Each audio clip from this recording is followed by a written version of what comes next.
On this week's Waste of the Week, the White House payroll reaches historic highs, costing taxpayers millions.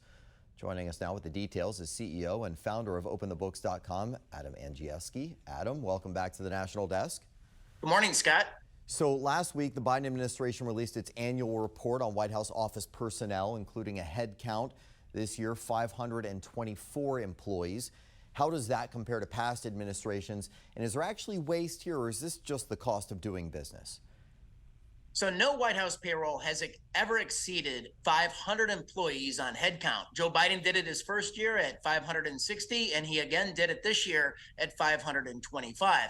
And the headcounts are up significantly from the Obama years. In the third year of the Obama administration, the Biden headcount has 70 more employees. He actually has 108 more employees than Trump in his third year. So this is definitely Bidenomics hits the White House payroll. Bidenomics is spending big for a potential big outcome.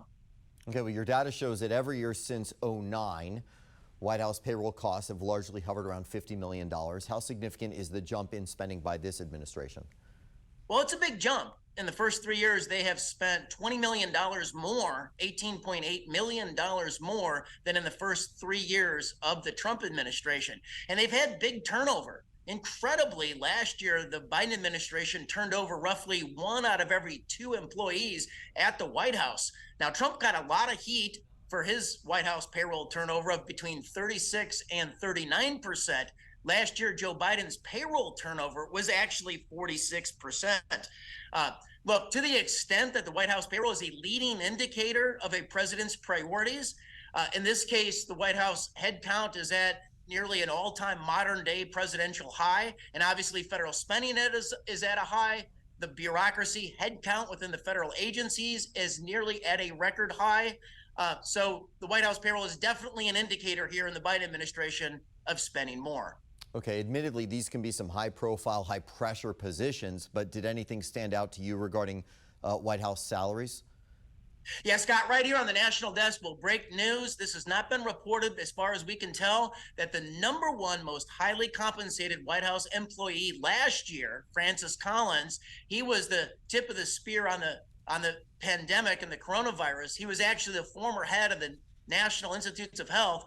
He came over to the White House. He made $300,000 last year. He's no longer on the staff. So quietly, he has left the Biden administration. The new #1 most highly compensated employee is actually the coordinator for monkeypox. So Dimitris Deskalias, he makes $260,000 this year and is the #1 most highly paid. Now, what we also found interesting was that Dr. Jill Obama, the president's wife, she scaled up her payroll to 20 employees, up from 12 last year. That nearly rivals what Michelle Obama had in 2009, and she caught a lot of heat for her 24 staffers. Okay, lastly here, one thing that's not included in this annual staffing report is data for employees of the vice president. Why is that?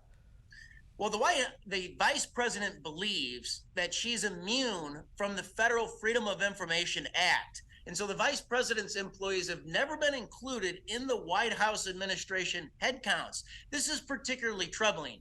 At OpenTheBooks.com, we've done analysis on this. The vice president of the United States, heartbeat away from the presidency, is the only elected official, as far as we can tell, in the country that's the president, members of Congress who have to disclose their staff, governors, even your local mayor has to disclose their staffers. The least transparent public official in the country is the office of vice president. Well, we expect you will continue to look into it. We appreciate your time this morning on the National Desk. Founder of OpenTheBooks.com, Adam Andrzejewski, thank you so much.